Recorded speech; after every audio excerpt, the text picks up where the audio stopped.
Ça se veut aussi un peu interactif, hein, bien sûr. C'est-à-dire que chaque intervenant va poser sa partie. Et après, on aura un jeu de questions.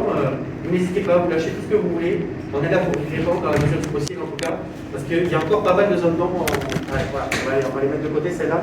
Et on verra ça. Donc, en intervenant, on a Fabienne Pélissou, qui est experte en immobilier, surtout en formation, donc sur la réglementation, qui nous accompagne, nous, à l'agence, et qui est formatrice sur toute la France dans les grands réseaux, etc., au niveau national. Donc, merci à Fabienne d'être là. J'ai Nicolas Duvallée, qui est nouveau accompagnateur France Rénov', quelque chose qui vient de sortir, qui est tout nouveau, donc bon là pour nous, mais c'est super gentil d'être passé là. Il va vous expliquer un petit peu son rôle à Solia dans l'accompagnement des propriétaires d'ailleurs, notamment pour la rénovation des logements, les aides qu'on peut avoir, subventions et autres. Et j'ai Michel Eturiac qui sera là également, qui va nous parler de tout ce qui est prêt, éco-PTZ, éco-prêt, etc., tous les moyens de financement possibles pour combler un petit peu le dernier kilomètre, mais pour réussir à faire des travaux, il faut qu'on soit bien chez toi, tout simplement, chez ses locataires. Donc voilà. Je vous propose de commencer de suite, comme c'est assez dense, donc avec l'intervention de Fabienne, qui va nous parler de la réglementation. Alors merci pour ton invitation, merci à tous.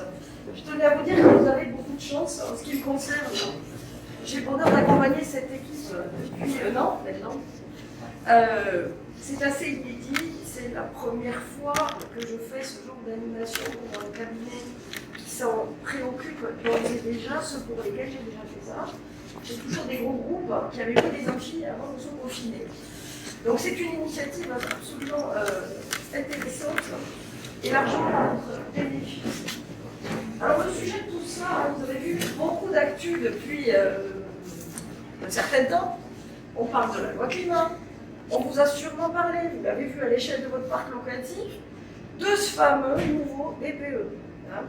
Donc l'étiquette énergie, la fameuse nouvelle étiquette énergie, qui va générer le fait de pouvoir louer ou pas.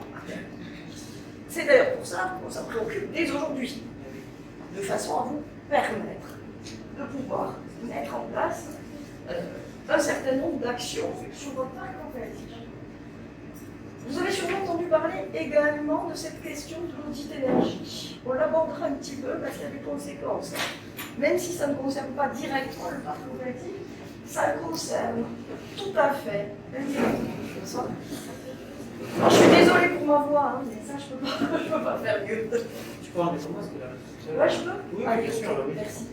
Merci. Merci. Ça ira. Ça ira beaucoup mieux. Alors, je me suis présenter. Alors, les questions que vous vous posez sûrement, quelles sont-elles? Eh bien, la première, toute bête, cette fameuse interdiction de louer. Vous avez tous vu ça dans la presse. À quel moment? Pourquoi? Qui sera concerné? Est-ce que ces obligations ne concernent que les agences ou concernent tous les bailleurs? Ça fait partie des questions que vous pouvez légitimement vous poser. Une autre question très très bête, un mot que vous avez tous entendu, cette fameuse passoire. Passoire thermique, passoire énergétique, la passoire. Eh bien, c'est quoi la passoire? Tout bête. Je suis sûre que si on fait un tour de table, il y aura 25 passoires possibles. Donc on va juste savoir ce soir pourquoi on n'a plus de passoire, d'accord? Et à quel moment on a gagné le statut de passoire? Ben, vos obligations, bien entendu. Qu'est-ce que ça va être? Ben, nous allons tout bête vous présenter un calendrier. À quel moment tout ce qui va arriver, tout ce qui va se passer. Il s'est déjà passé une chose, c'est le nouveau DPE. Et beaucoup de choses vont découler à titre. Nous aborderons évidemment la question des travaux de rénovation énergétique. Ce sera indissociable. Ce sera absolument indissociable pour certaines catégories de logements. Donc ça, c'est travaux. Nous avons la chance d'avoir un excellent spécialiste du sujet, donc c'est lui qui explique. Comment on les finance, ce sera pareil, c'est Michel. Alors vos enjeux, aujourd'hui, parce que le calendrier il est vachement court, mais vraiment très court. Vos enjeux aujourd'hui, c'est d'anticiper ces obligations à venir. Il y a beaucoup d'aides, il y a beaucoup de montage. Effectivement, tu l'as dit Jonathan, il y a beaucoup de questions aussi. on va vous parler des choses qu'on aime, mais peut-être que vous allez nous poser des questions sur lesquelles on a besoin encore d'éclairage, de voir vos interlocuteurs chez Kikuchi. Forcément qu'il va falloir toucher au parc, pas simplement ce qui est passoire aujourd'hui, parce qu'il y a des choses qui sont passoires aujourd'hui, puis il y a des choses qui vont devenir passoires. Et qu'on aura derrière ça des réalités commerciales. Optimiser les aides et la fiscalité, il y a beaucoup de choses et nous en parlerons. Moi, je vais oser vous dire que c'est peut-être une excellente occasion de rénover le parc. Vraiment. Et de façon très transparente et finalement peu coûteuse à votre charge. Et vous accompagner, parce que tout ça, ok, ça existe, mais c'est quand même vachement compliqué. Alors voilà, ça c'est tout le monde l'a vu un jour ou l'autre dans la presse, c'est la fameuse photo du parc français. Vous avez vu? Est-ce que vous pensiez que c'était ça? La passoire, c'est pas un seuil, hein, au final. En réalité, c'est une traduction du seuil. La passoire, c'est tout bête, hein, c'est quelque chose de visible. Si j'ai un logement qui a été noté FOG, ben, j'ai juste gagné une passoire. Donc je suis dedans du seul fait de la lettre. Hein. Et alors, j'ai gagné deux choses. Avec la lettre, j'ai gagné ça. C'est-à-dire une jolie grimace pour dire que vraiment, j'ai mis sur le marché un logement absolument pas top. Et pour couronner le tout, on va en parler, eux sont obligés, comme vous, si vous louez d'ailleurs directement, ben, eux sont obligés d'afficher la grimace. Commercialement, il y a des trucs mieux. Hein. D'ores et déjà, dès lors que l'on a une lettre F ou G, on doit dire à tout le monde, et on va aller plus loin, attention, passoire, attention, ça coûte cher, attention. Le premier impact, il est évident. Avant de parler des obligations, l'impact, il est commercial. C'est pouvoir louer ou pas à quel public et à quel qualité public. Bon, j'avais mis, à la base, j'avais mis des jolies stats et puis j'ai trouvé que c'était plus sympa d'avoir la grimace et ça parle à tout le monde. Non mais... Mais le calendrier, il est là. Ça nous amène à 2034. Alors certes, on n'est pas en 2024, mais il y a plein de dates avant qui vont largement nous préoccuper. Alors la première date, vous la connaissez, enfin vous ne la connaissez pas, mais tout au moins vous en avez entendu parler des conséquences, c'est ce fameux nouveau DPE.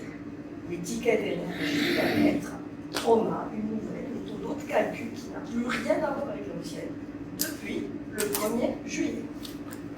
Donc ça c'est la pierre angulaire. La deuxième date, c'est le 1er janvier. Tiens, il s'est déjà passé des choses. On va en parler. Avez-vous une idée de ce qui s'est passé?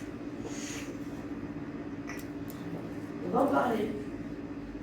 Dans le même ordre d'idée, alors allez, l'indice, le 1er janvier 2022, c'est plutôt commercial l'impact. Le 25 août 2022, ben, on a encore une autre date. Deuxième. Vous voyez, cette année, on a déjà deux choses. Hein. On en avait trois. Le 25 août 2022, sur le parc locatif, il y a autre chose. 1er septembre 2022, voyons, on va s'ennuyer quand même. 1er septembre 2022, troisième effet. C'est parc locatif, je dirais que c'est collatéral. Ça vous va comme définition. Alors là, on a un peu de répit. On passe à 2025. Il faut qu'on arrive à faire 2022.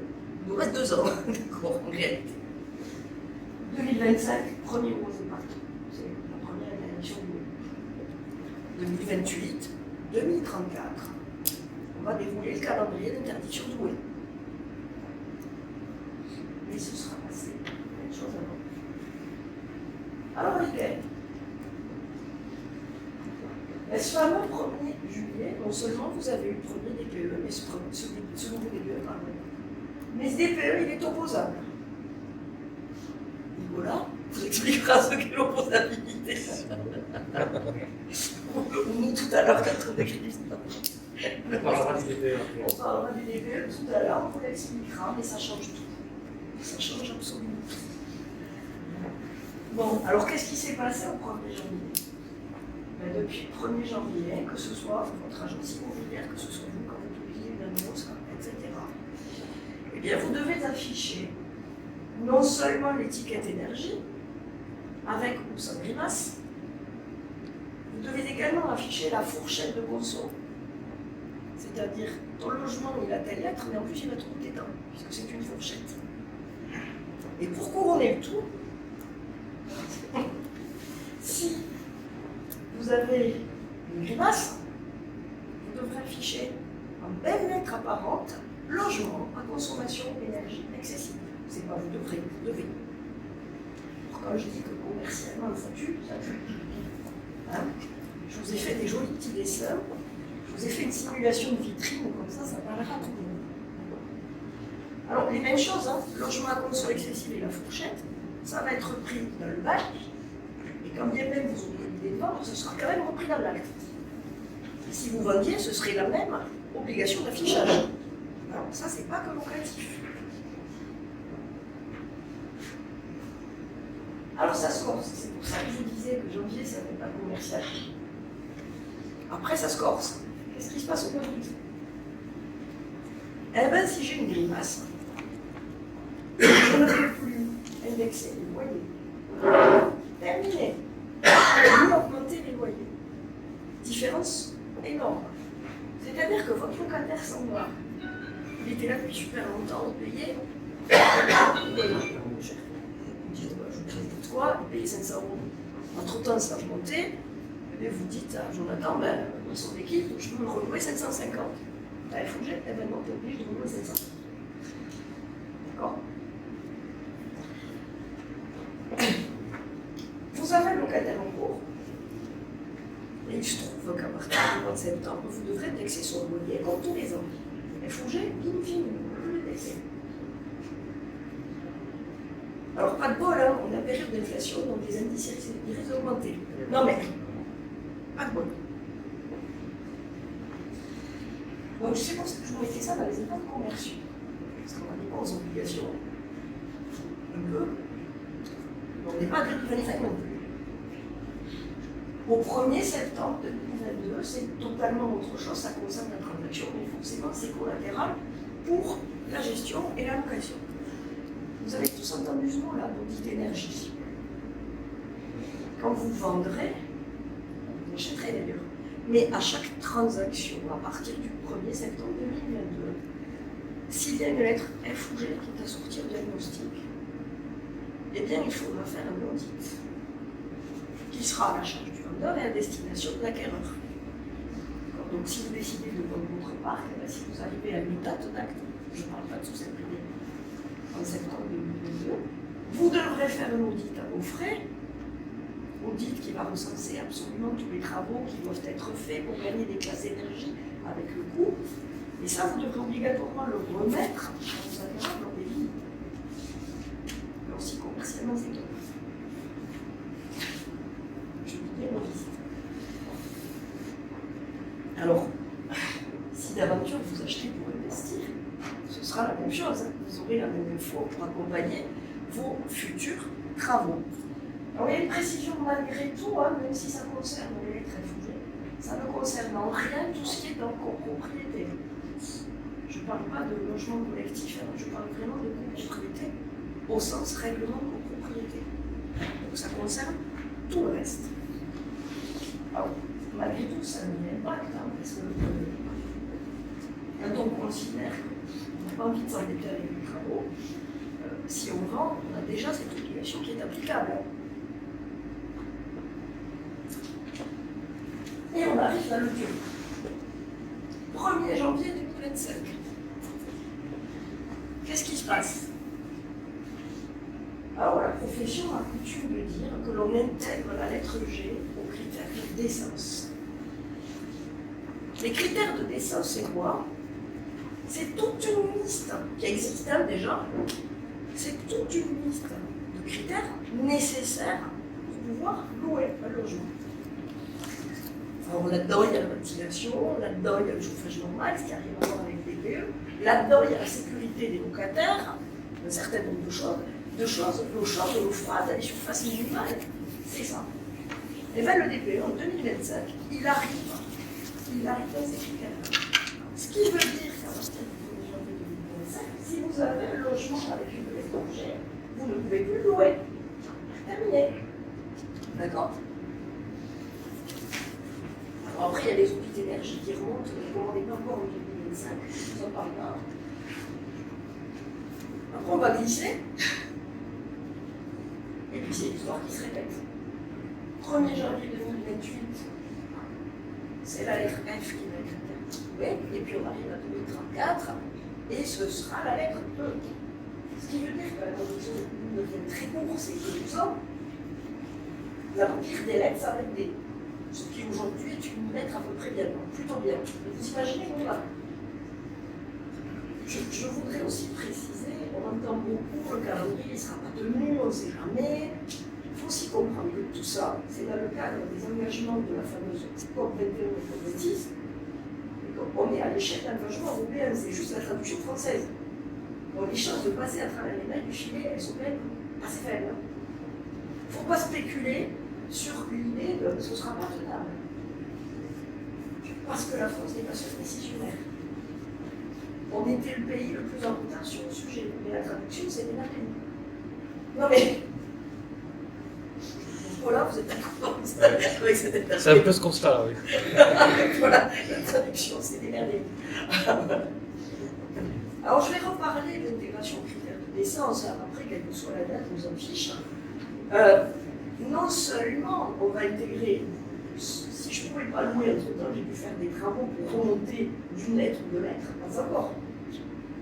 Mais l'autre effet qui se trouve, c'est que les critères de décence, ils sont obligatoires pour louer. Jusque-là, on est tous d'accord. Mais si d'aventure mon logement devient non décent pendant que mon locataire est sur place, alors là, il pourra exiger des travaux de rénovation énergétique.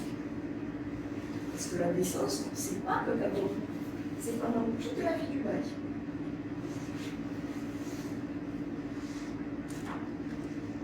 Donc, quand on dit l'interdiction de louer, parce qu'on l'a beaucoup lu dans la presse à partir de la LG ou de la lettre F, si on fait du locatif, il faut être tout à fait conscient que cette lettre, fut-elle antérieure d'ailleurs, ça devient un critère de décence de la vie du bail. Donc ça peut vous tomber dessus.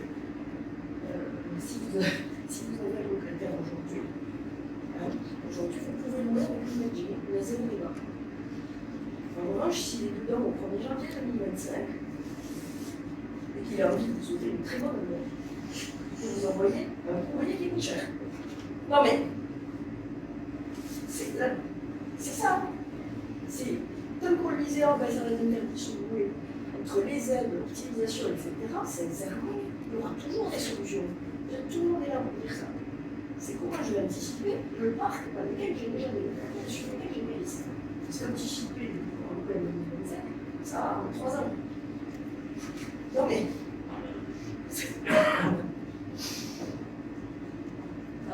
Alors les conséquences concrètes, regardez, je vous ai fait du bon dessin. Alors les conséquences commerciales, c'est quoi? Eh bien, vous pourriez tout à fait avoir une vitrine avec 2 logements côte à côte, la photo serait plutôt belle. D'accord?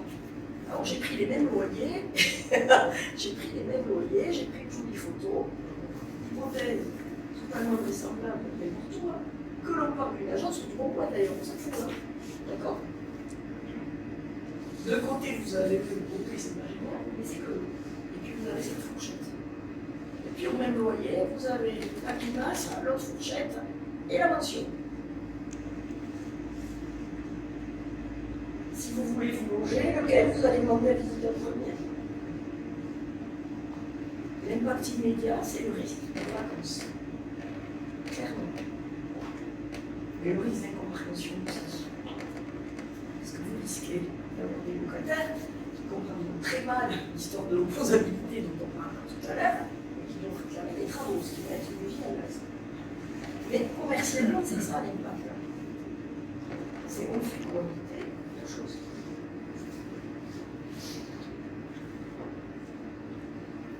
Et puis après, je vous ai fait une simulation d'indexation de loyer. vous les ai remis les mêmes côte à côte. Je suis partie de l'hypothèse que grâce ou à cause de l'inflation, au niveau des indexations, ça va vite tomber là, le calendrier, la grosse indexation, elle va tomber à la prochaine publication, ça va vite tomber à la bonne date. On va partir de 2% par an, ce qui n'est absolument pas irréaliste sur la correction possible de l'IRM. Si vous êtes celui qui veut, vous avez vu ça, il est déjà. Eh bien, en 2023, vous serez à 612 €, donc vous aurez perdu 7 344 €. En 2024, eh bien, vous serez passé à 624 et quelques, et en 2027, 636, et puis quand vous avez eux, ce ne sera pas la meilleure lettre avec une nouvelle incidence. Donc il pourra être loué, il pourra être indexé, etc. Celui d'à côté, d'accord, on va commencer le 1er janvier. Avoir des zéros en indexation, c'est-à-dire grosso modo 440 € sur 3 ans. Pour finir, on ne peut plus louer en 2025. Et dans tous les cas, on peut déjà plus indexer. Ça fait déjà cher, hein? Voilà. Alors, je vous ai remis, je vous l'ai dit, sur le slide, si le logement est vide, la décence, c'est plutôt simple en Europe. Si le logement est loué, c'est plutôt pas simple, parce qu'on va anticiper avec un code de boss qui va nous tomber dessus. L'autre option, on n'est pas loin du monde. Donc, tous les jours, on va brûler le cierge et puis on attend qu'il ne se passe rien. Non, mais, honnêtement, c'est ça le problème. Le problème, vous l'avez là. Or, légitimement, on pourrait se poser quelques questions. Les bailleurs sans logement sont-ils soumis aux mêmes obligations? Oui, oui et oui. La loi climat, en plein mois d'août, s'est cru obligée de préciser à travers un article que les condamnations et les obligations seraient les mêmes. L'autre question, c'est et si je vendais? Et si je vends, je vous fournis mon BPE. Si j'ai gagné une grimace, c'est déjà pas terrible, parce que les obligations d'affichage, c'est les mêmes. Si j'ai réfougé, c'est les obligations d'affichage. Donc on peut imaginer qu'on a d'ores et déjà un préjudice sur le prix. Et si j'arrive au mois de septembre, ben c'est pas compliqué, je dis l'acte. Donc si j'arrive à me vendre en mai, au mois de juin, je peux déjà pas vendre sans audit. Pour ceux qui veulent vendre. En clair, vous avez 3 mois complètement plus de en clair, c'est ça, pas avoir préjudice. Alors, ça va être la spécialité de ces messieurs. C'est quelle solution derrière. Après, on vous expliquera aussi la construction des BPE. De quelles aides je pourrais bénéficier. Alors, c'est franchement très très compliqué. Mais nous avons un excellent spécialiste de France Rétro sur place qui vous expliquera. Des aides au financement, ce sera pour Michel, et comment vous allez mettre tout ça en œuvre. Alors vous avez tous entendu parler, moi je ne vais pas rentrer là-dedans, ma prime rénov, les aides locales, les BBC, les certificats d'économie d'énergie, ça sera expliqué par Nicolas. Les bailleurs sont-ils éligibles à la prime rénov, la fameuse avec les subtilités de prime rénov? Il y a 2 conditions. Oui, vous pouvez être éligible comme bailleur. Faut-il louer 5 ans? Et faut-il limiter la hausse des loyers sauf travaux très lourds qui accompagnerait le prénom de la rénovation? Ce n'est pas limité au sens conventionnel du terme. C'est limiter le fait de réindexer abusivement. Il n'y a pas de plafond officiel. Alors après, le prêt, mais ce sera expliqué, vous pouvez financer au-delà de toutes les aides, les prêts à taux zéro, les prêts bancaires, ça ce sera le jour de Michel tout à l'heure. Et pour couronner tout, vous allez pouvoir coupler tout ça avec la fiscalité. Alors 2 choses. Vous avez peut-être vu ou est abordable, parce que ces jours-ci dans la presse, dispositif fiscal qui vous permettra d'avoir, une réduction de l'impôt, c'est-à-dire que ça va venir s'appliquer sur vos revenus contre outre le fait que vous allez plafonner, vous le voyez, donc opter pour un système social. Alors, après, ceci dit, simulation à faire. Dans certains cas, ça peut être vraiment hyper intéressant. Alors, le dispositif de Normandie a une particularité, à l'inverse de l'OC Avantage, qui est pour tout le monde partout, sur tout le territoire. Le dispositif de Normandie, il est seules certaines villes sont éligibles, donc notamment les villes qui font l'objet de Action Cœur de Ville. J'ai cru comprendre que vous étiez concernés ici. Donc vous avez tiré la carte chance. Non, parce que ça reste très très intéressant. Peut-être qu'à 2008, largement, vous avez on peut un assez difficile, mais clairement pas ça. Si vous avez bien la bagnole, vous ne risquez pas de faire un consentement. D'accord. Donc ici aujourd'hui, il y a 254 communes. Et ça va être réservé. Vous en faites partie. Il y a Navarinx, Sauveterre, Moléon aussi, qui sont dans le même dispositif Cœur de Ville. Et c'est en train d'être mis en place à Saint-Palais notamment. Ce qui est, vous y serez très vigilant, ce qui est sincèrement hyper intéressant. Vraiment. Et vous plate d'ailleurs dans le dispositif d'aide.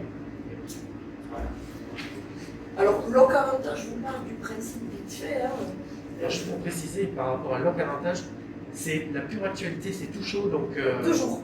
Voilà, ça date du 25 janvier, l'OC Avantage qui remplace le loi abordable. Donc on reste pour l'instant, on ne va pas dans le détail parce qu'il y a plein de choses encore à voir. Ah oui. Voilà. Alors, le principe, c'est d'avoir une réduction des comptes, de s'engager à louer pendant 6 ans, d'opter pour, non pas un logement conventionné au sens strict du terme, mais un conventionnement avec la NH, les plafonds de ressources locataires décrits apparaître, et les loyers plafonnés, pour le coup, c'est une grosse innovation qui va revenir au mairie de déterminer les loyers moyens qui seront applicables. Donc, affaire à suivre. On ne va pas plus loin. Aujourd'hui, il y a plein d'infos qu'on n'a pas. Je vous parle du principe. Ça démarre au 1er avril. Les bons que vous serez signés au 1er janvier peuvent être éligibles en 2022. Affaire à suivre, ça, le temps reviendra vers nous, parce qu'on peut rien dire de plus tellement c'est tout neuf. Alors, le dispositif de Normandie, c'est un dispositif d'amortissement. Là aussi, rapprochez-vous de l'équipe quand vous ferez l'étude, c'est complètement le même principe, un loyer plafonné, revenu plafonné, mais on amortit, rapprochez-vous de l'équipe, parce que c'est global, c'est pas de la fiscale, c'est un problème d'objectif, de rénovation, et à quel moment je mets la bonne fiscale en face. Tout ça, c'est vraiment leur job pour vous accompagner. Bon, résumé, avant qu'on laisse un peu au pas et qu'on comprenne comment marche le DPE, comment il est calculé, vous l'avez compris, qui est le nerf de la guerre. Alors, on va prendre aller au diagnostic. Pourquoi toute l'équipe sera là pour nous et le diagnostic, budgéter ces fameux travaux, c'est pas seulement opter pour les travaux, budgéter ces fameux travaux, il faut déjà les définir.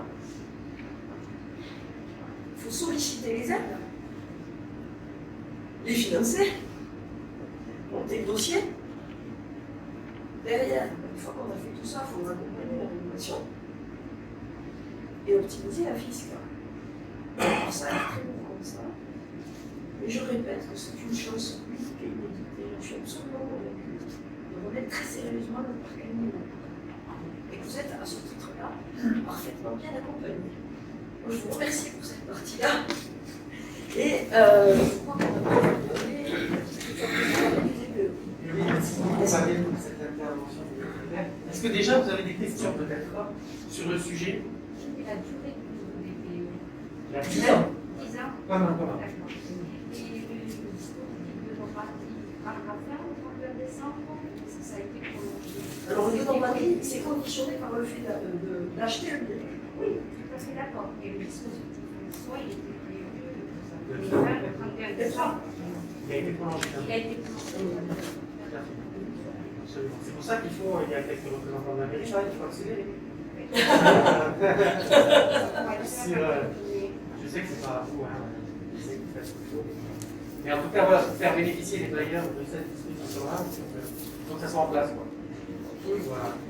Ah, moi, j'ai même vu dans certaines zones là, des gens qui avaient des biens qui étaient payés et qui se les revendaient pour avoir sur lesquels il y avait un mouvement, qui se revendaient en SCI et qui les refinançaient, qui optimisaient leur fiscal et qui devaient faire plus loin. Donc, si on sait faire plus la réponse, ça commence à être pas mal. Hein.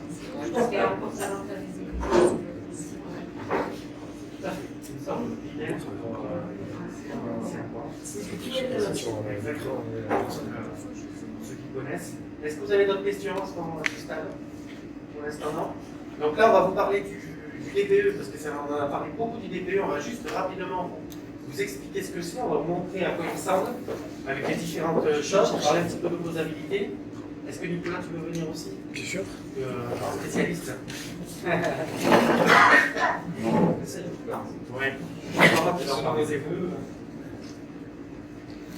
Donc le DPE, vous savez, diagnostic de performance énergétique, qui a été rénové au 1er juillet de l'année dernière et qui cause beaucoup de discussions dans les chaumières. C'est vraiment ça qui suscite les passions actuellement, autant dans le secteur immo que les particuliers. Et on va vous montrer un petit peu à quoi ça ressemble, comment il est calculé. On va vous parler du caractère opposable. Donc on va essayer d'afficher ça.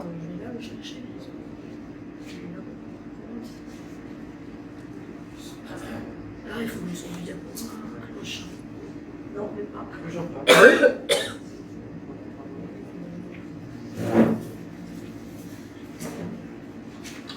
Alors, j'en profite pour vous dire qu'après, il y aura un petit apéritif quand vous avez vu, tout est prévu. Donc, pour que ça soit plus digeste. Pour faire passer la pilule, c'est ça? Mais on est là pour trouver des solutions. Là, c'est un petit peu lourd, là, c'est bien. Mais le but, c'est pas de vous laisser sans solution. Il y en a, il faut y aller.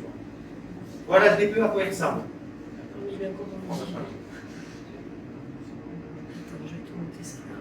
Allez, C'est pas un DPE d'ici, vous inquiétez pas.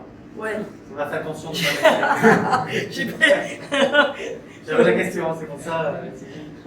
Donc là, ça va, on est en D, donc on est bon, on peut louer. Ça, déjà ça.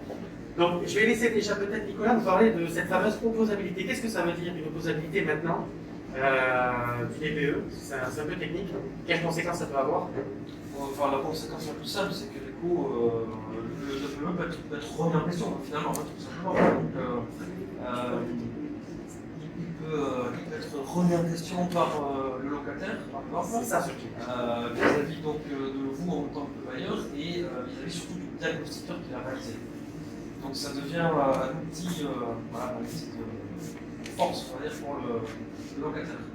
Et oui, vous connaissez bien, on en parle souvent avec vous, le locataire est toujours en position de force. Il connaît tout ça, souvent mieux que 52 personnes, pas mal.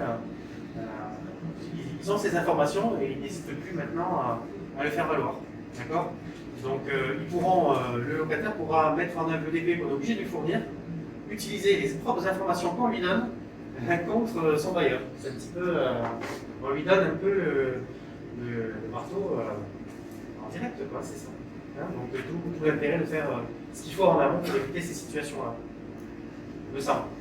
Oui, mais il y a aussi un fort enjeu sur le diagnostiqueur, là, pour le coup. Et alors, en plus du diagnostiqueur, vous, en tant que bailleur, vous avez du coup un exercice à faire. C'est un exercice de transmission d'informations. Le DPE reste un élément d'information avec des données qui sont rentrées dedans, qui peuvent être dégradées, on va dire, pour faire simple, si l'information n'est pas donnée au diagnostiqueur. C'est exactement le sujet. Je te coupe là parce qu'elle va nous montrer justement, Fabienne, c'est vers là où on voulait venir. Bon, alors, C'est vous, pour l'exercice des DPE, surtout. je vais vous montrer. Voilà. On aime aujourd'hui, d'accord? C'est un grand silence. Donc on va rentrer un petit peu dans la mécanique de construction d'un DPE. Ce DPE se fait à partir de données que le diagnostiqueur, il aurait été là, il aurait pu vous expliquer directement. Il voit en visuel, notamment, et par rapport aux informations que vous pourrez lui donner et lui prouver également par des factures. Et lorsqu'il n'a pas ces informations, il va maintenant renseigner, il y en aura la note la plus basse de la catégorie. Donc il peut dégrader la note. Voilà. Donc surtout quand vous voyez des DPE avec des non renseignés, trouvez-vous les factures qui permettent de justifier que non, il y a une isolation derrière ce mur, derrière le placo, par exemple. Et donc, de suite, ça aura une incidence sur la note avec la conséquence de pouvoir louer ou non, si on est en limite. Alors, je vais prendre un exemple très bête. Ça parlera à tout le monde. Je ne suis pas sur le G. Le principe même de construction du DPE, l'ancien DPE, il avait été extrêmement décrié parce que tout le monde disait il ne correspond en rien, jamais à la réalité. On ne sait pas de quoi il parle au final.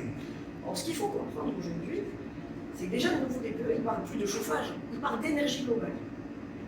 Combien mon logement va coûter à consommer? Donc on va l'étudier au sens large, comment il est fait, comment il est exposé, quelle énergie, etc., avec toutes ces données techniques. Pour reprendre un terme à la mode, à la fin, c'est l'algorithme qui mélange tout ça. Non mais, c'est ça, qui va donner la note. Il n'y a pas d'arbitrage possible. Hein? Il n'y a aucun arbitrage. Donc, on met tout ça dans la machine pour faire simple et hop, on a gagné une lettre. Et une conso et une fourchette de conso. Donc ce qu'il faut comprendre, c'est qu'il est extrêmement important de bien alimenter ce que les diagnostiqueurs appellent les points d'entrée, c'est-à-dire comment j'alimente ma machine. Plus je suis capable de justifier, plus je rends données certaines. Alors vous allez voir quelque chose. Ben voilà, sur un diagnostic, si certains d'entre vous en ont vu, eh ben les points d'entrée, c'est tout ça. Donc combien ça fait de mètres carrés, quelle est l'altitude, les murs intérieurs, extérieurs, isolés, pas isolés, tout ce que vous voulez, la chaudière, l'âge du bâtiment, l'âge de la chaudière, l'âge du cumulus, l'épaisseur des fenêtres, enfin tout ce que vous voulez, le matériau, ça je vous laisserai en prendre connaissance. En revanche, je ne sais pas si vous voyez bien ceux qui sont au fond. Vous avez vu qu'il y avait deux choses là. Toute la colonne qui est majoritairement bleue, ça veut dire, on écrit là, comment les données ont été collectées. D'accord? Et ça change tout. Si vous avez écrit document fourni sur facture, ça veut dire que ça rentre pour sa donnée réelle, 100%. En clair, le top. Si vous avez mesuré, observé, ben on n'avait pas la facture, mais il a quand même pu se débrouiller pour constater qu'éventuellement il y avait quelque chose. Et là, l'algorithme dit, ben ok, ça existe, mais comme on ne sait pas, ben il a déjà déclassé. Et alors il y a pire. On n'est pas capable de mesurer, observer. Et là, c'est par défaut. C'est-à-dire c'est comme s'il n'y avait rien, même s'il y a quelque chose. Ça change tout. On peut passer de grimace à une tour, à la grimace. Je vais prendre un exemple bête. L'isolation des gonds, l'isolation des murs. Bon, alors ici, on a de la pierre. On va imaginer qu'on a une mur plus classique. Elle est bien, hein. On va imaginer qu'on a une mur plus classique avec des placos. D'accord? Vous faites plan. Ah ouais, on est d'accord, il y a des placos, ça peut être découlé. Peut-être. C'est ça le sujet. Vous êtes capable, ça a été doublé. Vous êtes capable de fournir la facture avec l'épaisseur du plateau, avec l'épaisseur d'isolant qu'il y a dedans, ça compte. Et ça a été fait, ben, je dis n'importe quoi, en 2015. Mais ça va compter pour un plateau de tant de millimètres fait en 2015, comme il est entre deux murs avec un coefficient d'érosion du réel. La même chose, vous faites que l'on clone, il n'y a pas de facture. Comment on fait? Ah ben je vous garantis que moi je l'ai fait, il y a là-bas on va aller. Vous avez du bol. Il y a une prise. Si votre diagnostiqueur est sympa, il va peut-être aller démonter la prise. Non mais tous ou pas, non mais c'est pour ça que je dis s'il est sympa. Parce qu'il n'est pas obligé de le faire. D'accord? S'il est sympa, et que vous ayez vachement de chance, eh ben, il va aller voir qu'il y en a. D'ailleurs, il a été autorisé expressément depuis peu de temps à faire des forages, des fois que vous auriez envie de transformer en véritable passoire cette fois au mur. Non mais, donc c'est vrai, inapplicable, mais il pourra dire, ben oui, j'ai mesuré, observé, j'ai vu plusieurs points de trait, ok, il y a de nouvelles, elle fait telle épaisseur. Je ne connais pas l'année, j'ai vu, je ne connais pas vraiment la surface, ça va être mesuré. Donc, données déjà dégradées. Et ça, c'est encore, j'ai de la chance. D'accord? Vraiment de chance. J'ai vraiment pas de chance. Il n'y a rien qui permet d'accéder. J'ai pas de facture. BA13. Ça change tout.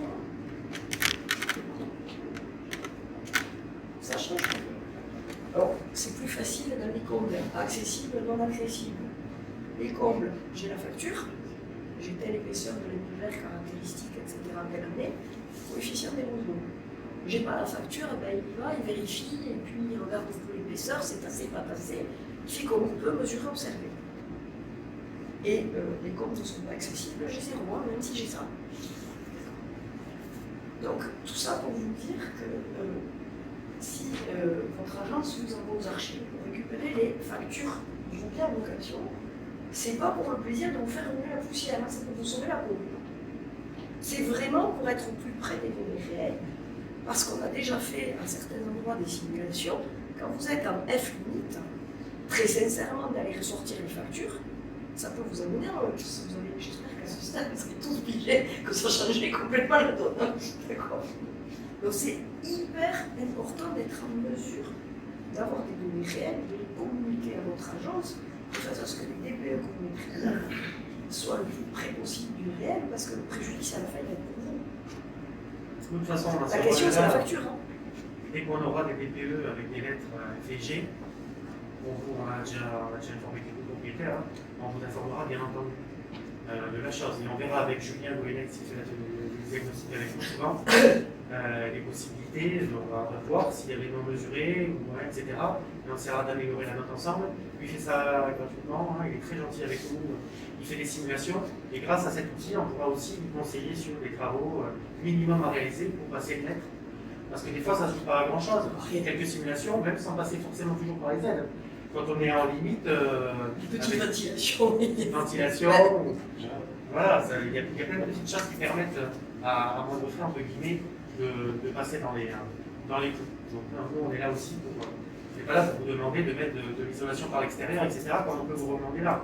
On n'en est pas à ce point-là. C'est un petit peu le défaut du DPE, on va le dire.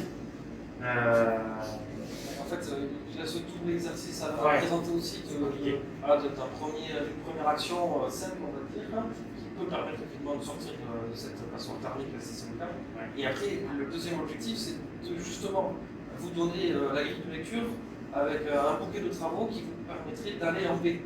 Parce que l'objectif de la loi, justement, et tout ce cadre-là, c'est que tous les logements soient donc classés B à horizon 2050. Et on va prendre la balle au vent et on va passer à ton intervention.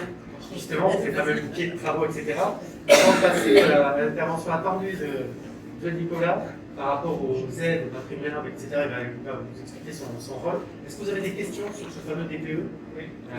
C'est quoi les visions du tableau sur présentation de la rappel, c'est une vision complémentaire. Est-ce qu'elle était déjà prévue dans la première mission qui a été payée, qui a été. Oui. On refait l'émission et il faut encore. Non. Voilà. Il y a certains diagnostiqueurs qui pourraient vous redemander. Pardon. Il y a certains diagnostiqueurs qui pourraient vous redemander un coût supplémentaire. Et sachez que, habituellement, avec les diagnostiqueurs avec lesquels on bosse nous, vous lui donnez la facture, il va apporter la modification des DPE. Gratuitement, c'est ça que vous me posez comme question. Oui, parce que il y avait eu le prix de l'anticipation, il y a déjà été présenté. Voilà. Donc il peut vous refaire le diagnostic, il suffit de lui présenter. Pour avoir ce qu'on a fait cette formation avant, on aurait pu présenter. Attention, précision importante, ça c'est valable si le DPE qui est ancien, enfin anciennement fait, il était déjà sur la nouvelle forme et la nouvelle méthode. Oui, c'est ça. D'accord. C'est ce cas-là. D'accord. Le DPE de 2008, par exemple. Déjà, il est trop vieux votre DPE, il a 10 ans, durée de validité 10 ans, donc il faut le refaire. Et de toute façon, même si vous avez un DPE qui est légalement en cours de validité, Oui. Pas jouer. avec tout le calendrier et la chronologie, vous serez quand même obligé de le refaire en tant que propriétaire bailleur pour savoir si vous pouvez indexer votre loyer tous les ans, hein, on en a parlé tout à l'heure, et pour savoir aussi s'il n'y a pas cette interdiction de loyer d'ici 2025. Donc même si vous êtes en durée de validité, parce que le DPE est valable 10 ans, donc en théorie, un DPE de 2013 serait valable. Sauf que en réalité, il faudra quand même le refaire. C'est pour ça qu'on vous le demande. On est d'accord. Mais là, pour le refaire, c'est un nouveau locataire. Alors, eh bien, avant, on le faisait effectivement au changement de locataire. Mais le problème, c'est cette fameuse règle d'augmentation de loyer D'accord? Vous savez, l'indexation, de pouvoir indexer le loyer qu'à partir du moment où le logement n'est pas en G. Donc nous, ce qu'on va faire, c'est qu'on va agir avec diligence. C'est-à-dire qu'on va regarder votre DPE tel qu'il était. S'il était en D, même avec les nouvelles règles, je doute qu'il soit en G maintenant. D'accord? Oui, parce que les gars, moi j'avais des DPE en D, par exemple, j'ai pesé des 8. Voilà, donc c'est parce que ça tient. en F, voilà. Alors attention, encore une autre précision, si c'est un DPE location qui date dans un logement qui date de avant 48, il était fait sur facture. Ah oui, alors là, pareil, il faut refaire. Donc il faut refaire. Il y a des cas, il y a des Sur cas. cette méthode. Il y a des cas, des fois vous avez des DPE avec des mentions, on appelle ça des mentions vierges. Cela, il faudra les refaire systématiquement. C'est-à-dire que le diagnostiqueur n'avait pas les données, justement les factures qui permettent de calculer cette fameuse lettre avant. Voilà, c'était possible. Et certains l'ont ajouté, il me semble. Mais bon, c'était comme ça, c'était la loi. Voilà, donc ceux-là, on sera obligé de les refaire, même s'ils sont valables d'un point de vue légal, parce qu'on n'aura pas de lettre.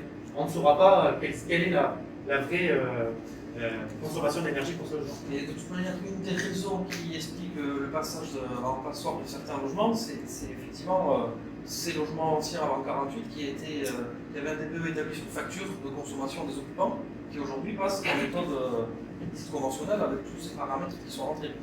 Donc on peut basculer en pensant que ce sera bon, mais ça peut être justement pas le cas. Par principe et pour sécurité pour vous, c'est votre sécurité là qui se joue, et votre relation avec le bailleur, par principe en fait. On vous le demandera de façon intelligente, si vous pensez ouvrir, on va vous le redemander. Mais dès lors qu'on connaît les caractéristiques du logement, on sait classiquement à partir en quel est-ce qui sera, donc on va le refaire pour être sûr qu'il passe ou pas. D'accord?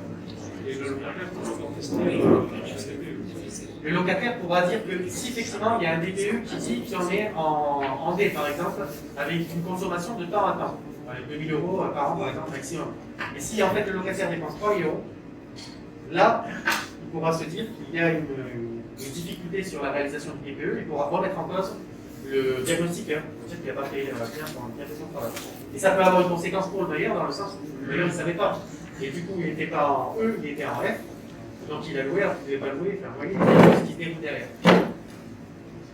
Même si ça paraît totalement à côté, c'est qu'il y a un lien entre le DPE, l'utilisation des locaux par les collectivités territoriales ou les entreprises. Alors non, le DPE est valable pour tout le monde à partir du moment où c'est des logements à usage d'habitation. Que ça soit une mairie, une collectivité, voilà. Les bureaux, ils ne sont pas concernés. Comment on calcule l'équivalent pour les entreprises ou les collectivités, par exemple comme des locaux qui reçoivent, des ERP, etc. C'est les mêmes critères. Si c'est des logements d'habitation, c'est pareil. Ouais, mais si ce n'est pas des logements d'habitation. Ah, mais alors là. Parce que c'est la problématique globale, machin, ça devrait se rejoindre. Oui, alors là, on est dans notre volet. On est complètement sur Là, on le est logement d'habitation. Cette obligation, toutes ces obligations, c'est logement d'habitation. Voilà. Mais c'est la question, c'est le champ d'application. On n'a pas précisé parce que c'était évident pour nous. Effectivement, ça concerne le logement d'habitation. Donc je vais te laisser Nicolas pour la partie aide partenariat, notamment. Bien.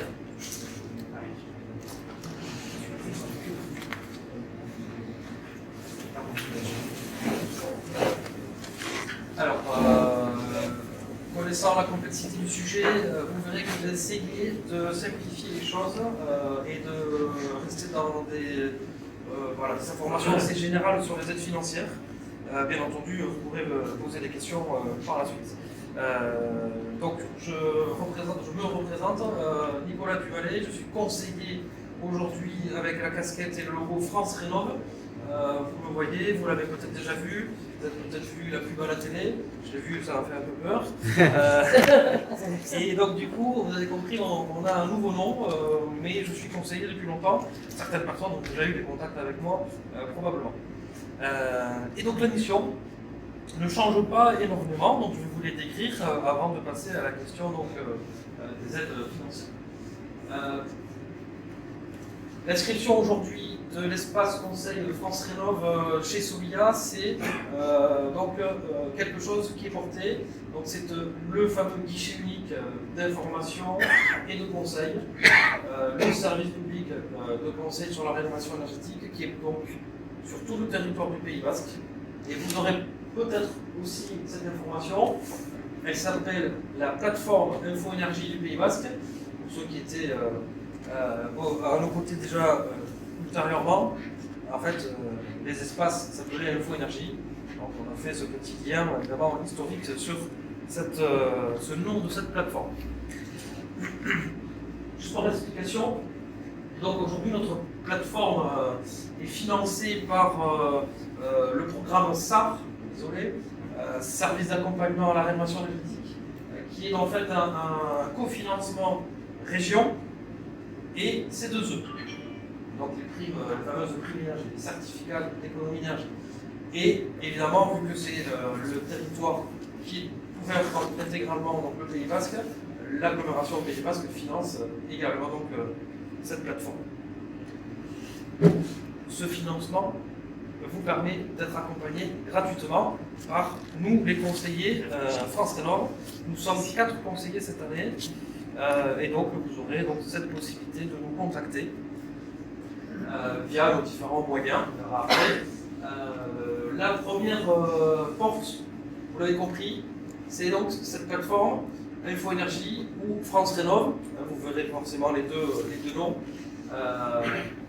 Un premier contact, un premier niveau d'information, un premier conseil et l'orientation, si vous le souhaitez, et si c'est possible, vers mon accompagnateur Rénov'. Qui est mon accompagnateur Rénov'? C'est toujours nous, toujours moi. Les 4 conseillers France Rénov' sont mon accompagnateur Rénov'. Solia, on le verra après également, est mon accompagnateur Rénov', mais dans certaines conditions. Je suis sûr que tout le monde a déjà entendu parler de MaPrimeRénov'. Vous aviez entendu parler des aides de l'ANA précédemment. Les aides aujourd'hui de l'ANA sont les aides dites MaPrimeRénov' Sérénité. Donc, comprenez que vous avez quelque chose qui chapeaute un peu tout ça, qui s'appelle MaPrimeRénov', et qu'en fonction des situations, vous êtes orienté, vous avez le choix, vous êtes orienté vers MaPrimeRénov' Sérénité ou MaPrimeRénov' avec ses déclinaisons. Je pense que vous avez compris le schéma très simple. Vous avez un questionnement, une demande d'information. La meilleure des choses, c'est de prendre contact avec l'espace Conseil France Rénov'. Et si vous le souhaitez, nous pourrons vous accompagner donc, tout au long de votre projet de rénovation énergétique dans le cadre de l'offre donc mon accompagnateur Rénov'. Je le répète, cet accompagnement est gratuit. Service public donc, de la rénovation.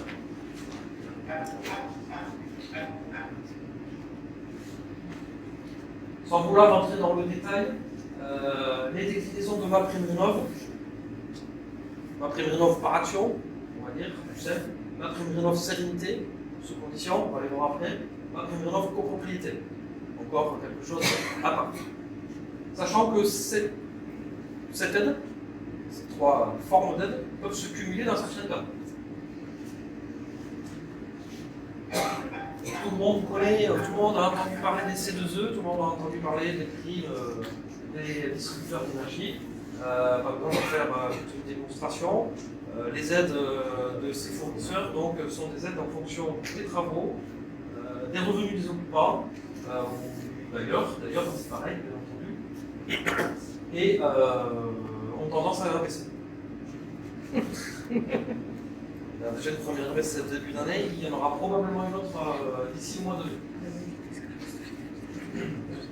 Les contraintes zéro va être précisé un peu plus précisément par la suite, pardon, au cours du plan. La TVA réduite, les TVA réduites d'ailleurs, 5,5% sur tout ce qui concerne l'amélioration énergétique, 10% sur les travaux autres de rénovation. On ne va pas rentrer dans le détail, mais vous comprenez que toutes ces aides peuvent se cumuler. Pas toujours, mais elles peuvent dans certains cas. Alors, quels sont les cas, justement, d'orientation possible en fonction de la situation?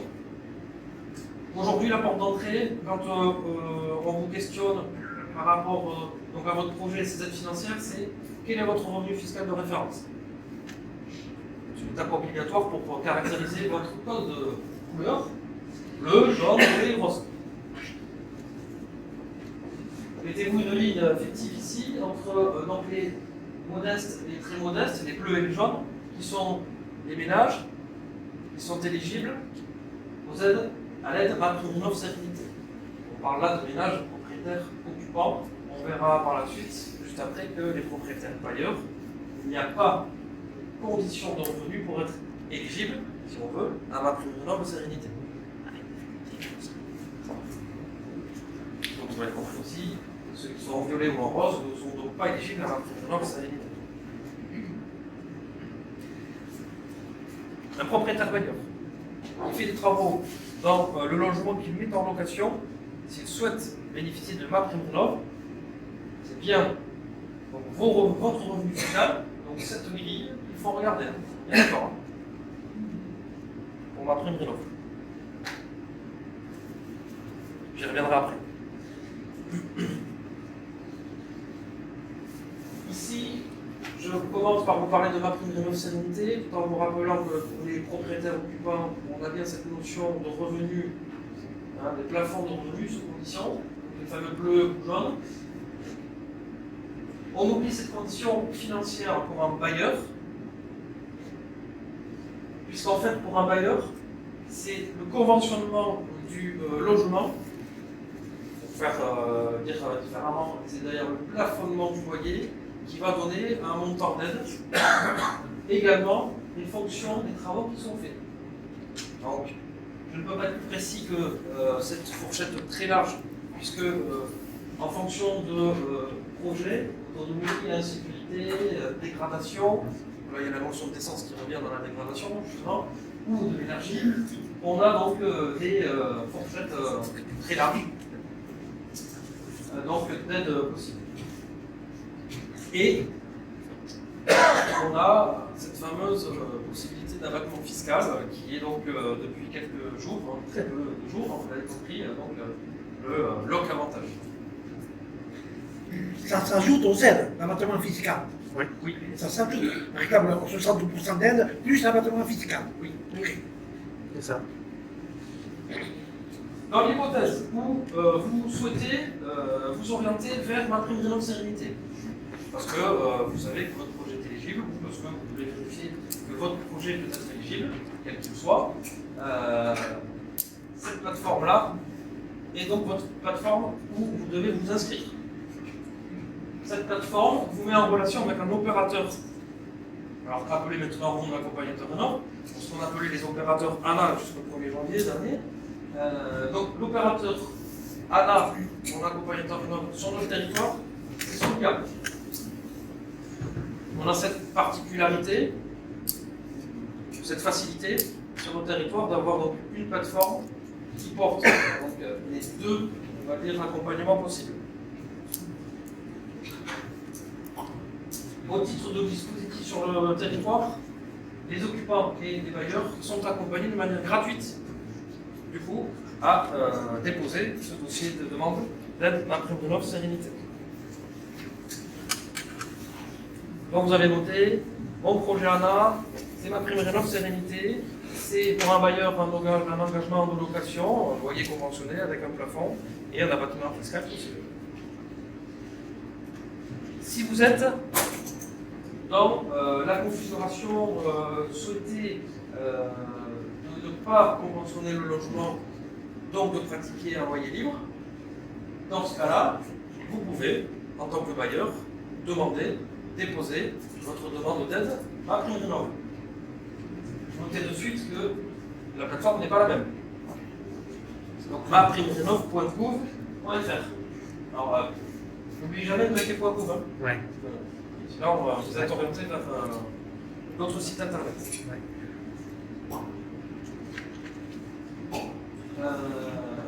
Sans vouloir entrer dans le détail, j'ai quand même mis des éléments qui me paraissaient essentiels dans le fonctionnement et l'éligibilité des travaux à MaPrimeRénov'. C'est une nouveauté. Il n'y a plus que les logements qui ont plus de 15 ans qui sont éligibles. C'était 2 auparavant, sauf si vous changez une chaudière fuel. peut-être noter aussi que la chaudière fuel va être tapée cette année. Alors, vous pensez que ça sera au 1er janvier, ça sera au 1er juillet. Voilà, elle a gagné 6 mois dans des pays. Le statut d'éligibilité est assez large, même s'il y a encore des questions qui se posent. Et bien entendu, les propriétaires occupants et les bailleurs sont éligibles. On va rester sur cette notion-là aujourd'hui.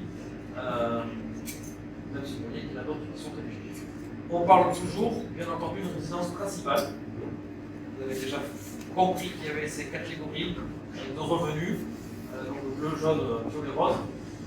Et comme les certificats d'économie d'énergie, le montant de l'aide MaPrimeRénov' est forfaitaire, c'est bien un pourcentage indépendant, et dépend fortement des travaux qui sont prévus.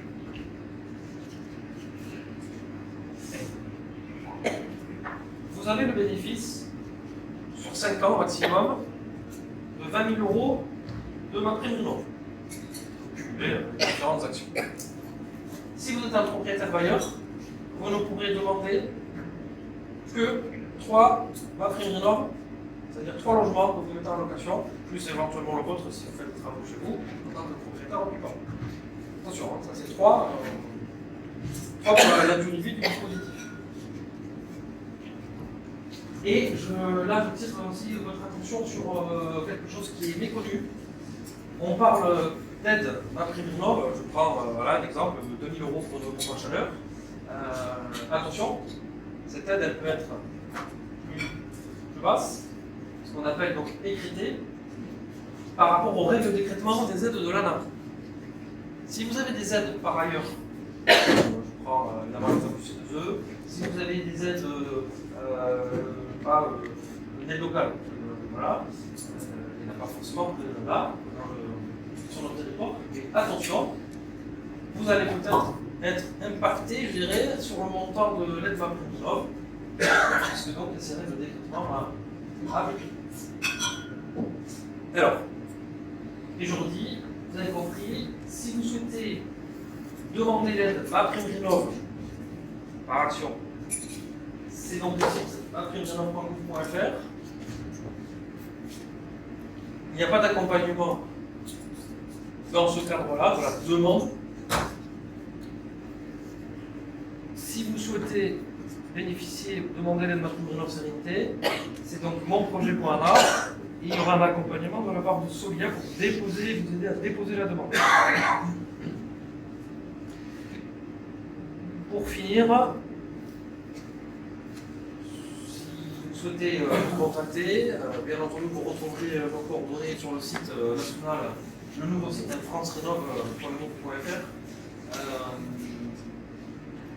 Si vous souhaitez avoir des premiers conseils, n'hésitez pas à entrer en contact avec nous, notre plateforme, et donc vous avez compris qu'on vous orientera sur le choix que vous pourrez faire par rapport à votre projet de rénovation.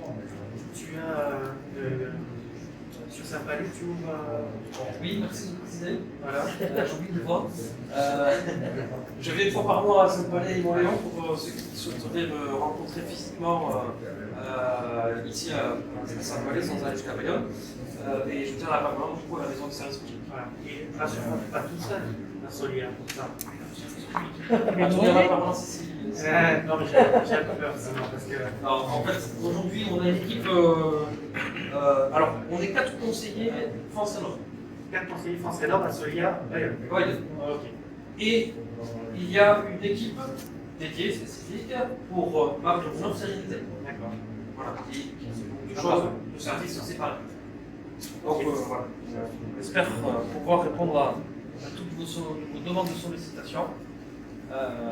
Mais sachez que, au même titre que les projets de rénovation et de travaux, évidemment, le chemin aujourd'hui est long.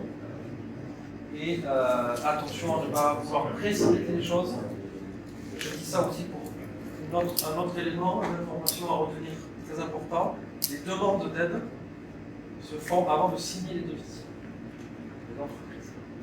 Pour MaPrimeRénov' Sérénité. Toutes les aides aujourd'hui, toutes les aides se demandent avant de signer les devis. D'accord. Je parle de l'éco-prêt, je parle de C2E et je parle de MaPrimeRénov' sous ces déclinaisons. Ok. Parce qu'il y a eu une période Ouais, c'était un transport. C'est ça, bon, d'accord.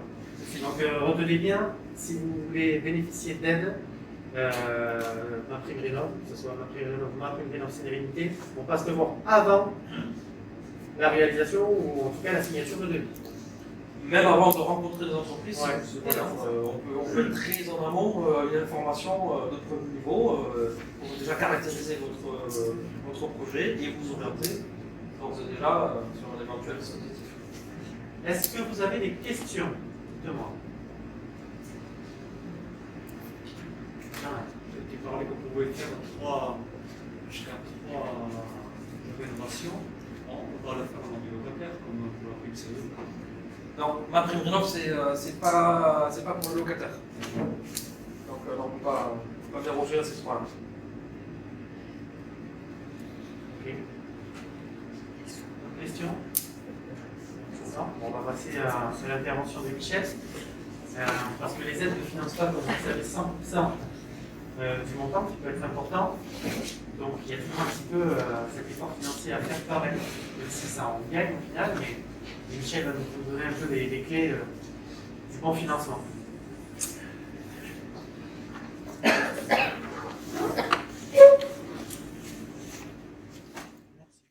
Donc bonsoir à tous, je vais me représenter aussi rapidement. Donc, je suis Michel Turiac, je suis courtier en financement, courtier en prêt immobilier et assurance emprunteur. Je suis installé sur Saint-Palais depuis maintenant 4 ans. Donc mon domaine, vous l'avez compris, c'est le financement. Jonathan m'a demandé d'intervenir aujourd'hui, plus précisément sur le financement des travaux et avec un focus sur le financement des travaux d'économie d'énergie, d'amélioration de la performance énergétique des logements. Alors, quand on parle de financement de travaux d'économie d'énergie,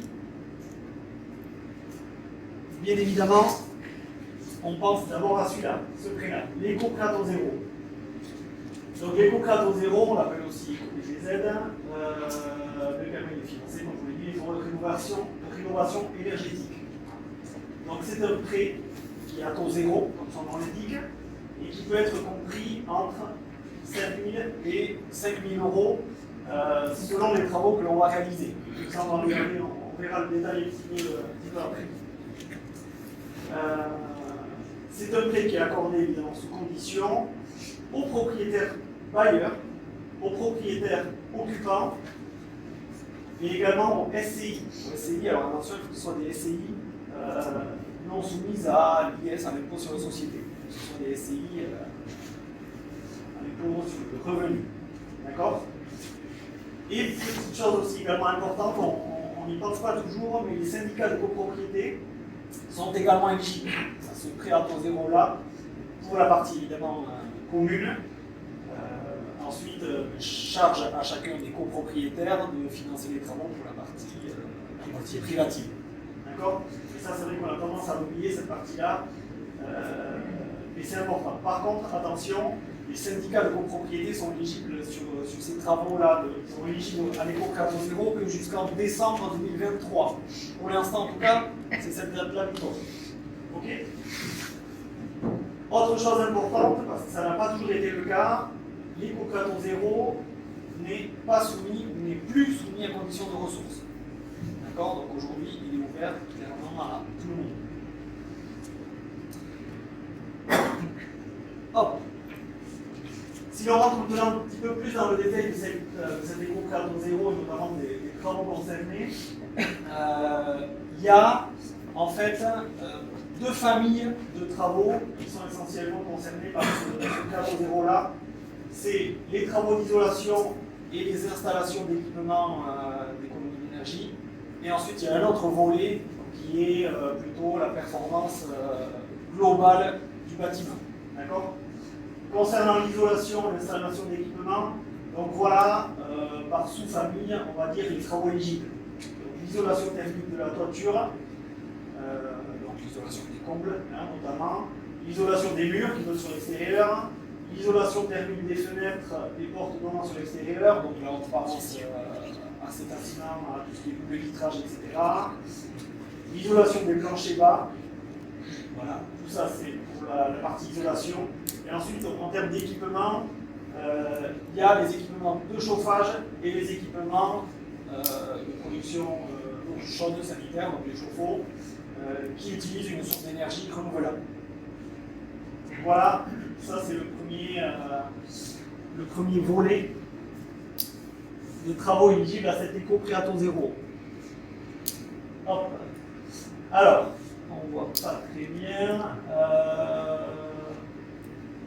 Pour que ces travaux soient éligibles, il y a évidemment des conditions liées au logement. Donc le logement doit être construit depuis plus de 2 ans. On parle de rénovation, hein, donc on ne parle pas de construction. Voilà. Ça c'est important également.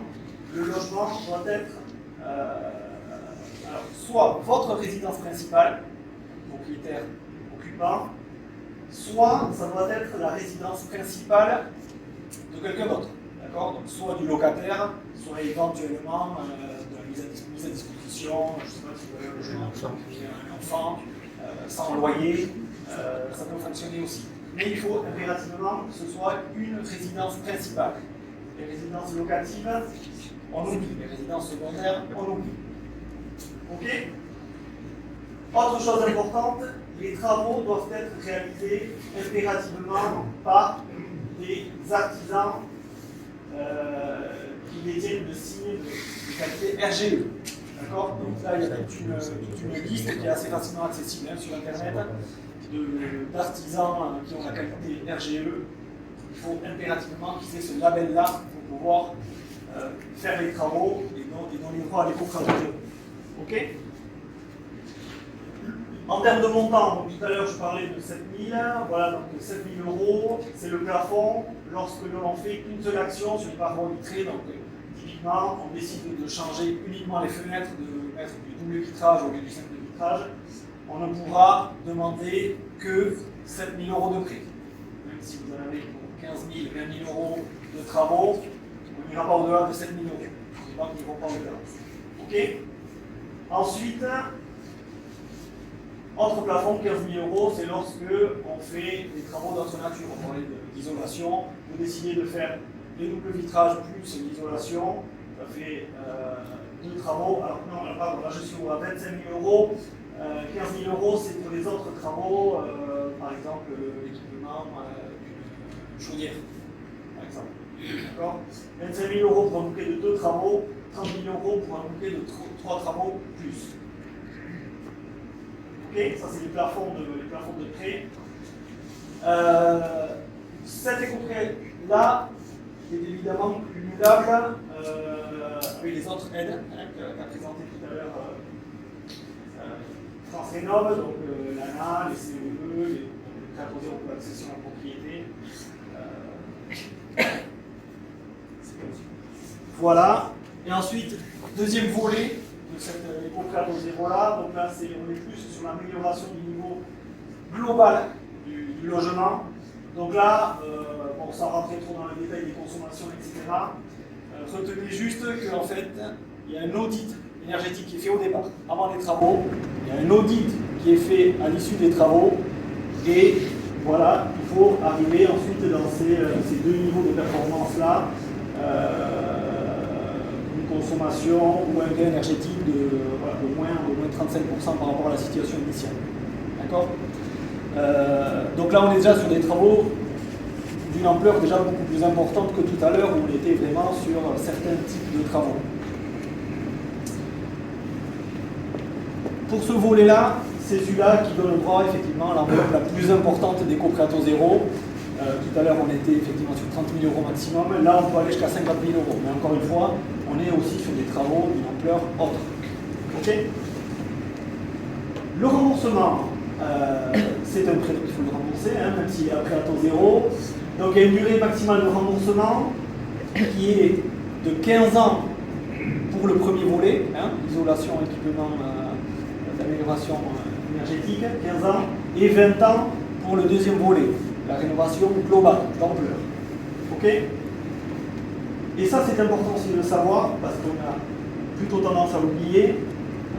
Tant que l'éco-prêt à taux zéro n'est pas intégralement remboursé, votre logement ne peut pas être transformé en local commercial, professionnel ou mis en location saisonnière ou résidence secondaire. D'accord? Donc attention, surtout si vous partez sur des montants importants, 50 000 € par exemple, sur 20 ans, qui est le maximum. Attention, 20 ans c'est long. N'oubliez pas que le prêt pourrait potentiellement être remis en cause s'ils se rendent compte que finalement le bien est maintenant loué à la nuitée ou je ne sais quoi. Okay. Voilà, bon, concrètement, sachez-le, il n'y a pas beaucoup de contrôle. Aujourd'hui, il n'y a pas les moyens pour ces contrôles-là, mais attention, c'est quand même écrit, donc c'est un risque à connaître. Ok? Et puis voilà, la sanction, le non-respect de cette obligation entraîne le remboursement intégral du capital restant dû. D'accord? Donc là, il n'y a pas d'histoire. Le jour où ça arrive, c'est d'échéance du prêt, c'est-à-dire qu'on vous demande de rembourser le capital restant dû d'un coup, en une seule fois. Donc ça peut faire mal. Ok? Ensuite, en dehors de cet éco-prêt à taux zéro là, il existe d'autres dispositifs de financement. Et notamment, alors je ne sais pas si vous en avez entendu parler, parce que c'est un prêt qui est tout récent, le prêt avance rénovation. Alors ça c'est un prêt qui vient de sortir, hein, le décret date de décembre dernier. Deux organismes bancaires s'étaient engagés à le distribuer à compter de janvier, là ce mois-ci. C'était la Banque Postale, c'était le Crédit Mutuel. Bon, il s'avère que ça prendra un petit peu plus de temps. Ça sera plutôt début 2022, donc ça sera dans les semaines à venir. Ok? Donc c'est quoi ce prêt avance rénovation? Donc c'est un prêt hypothécaire qui permet effectivement là aussi de financer des travaux d'efficacité énergétique.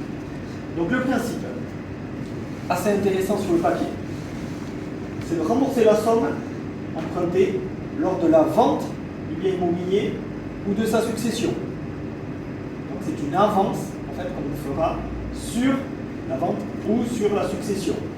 Et les intérêts de ce prêt-là pourront être payés donc soit mensuellement, au fur et à mesure, mais ils pourront être également complètement différés. On appelle ça in fine, complètement différés à la vente ou à la succession. D'accord? En termes de durée, alors, a priori, on pourra aller même jusqu'à 20 ans. Donc c'est vraiment une avance de très longue durée. Aujourd'hui, on ne sait pas quel sera le niveau de taux, tout ça. On connaît à peine les contours de ce prêt-là. On n'a pas beaucoup de précisions aujourd'hui. Mais bon, on les aura assez rapidement. Ceux qui sont intéressés, je pourrais les informer assez vite. Ok? A priori, je dis bien a priori, ça serait un prêt pour l'instant réservé aux propriétaires occupants. Pourquoi je dis a priori? Parce que sur le décret qui est sorti, il n'y a pas de mention de propriétaire occupant, propriétaire non occupant, rien n'est écrit. Voilà. C'est juste ce qui se dit pour l'instant. Donc, sait-on jamais. Peut-être qu'il sera ouvert aux bailleurs, ça ne m'étonnerait pas plus que ça. C'est un prêt qui, comme tout à l'heure aussi les aides de l'ANAS, est soumis à condition de revenus, évidemment.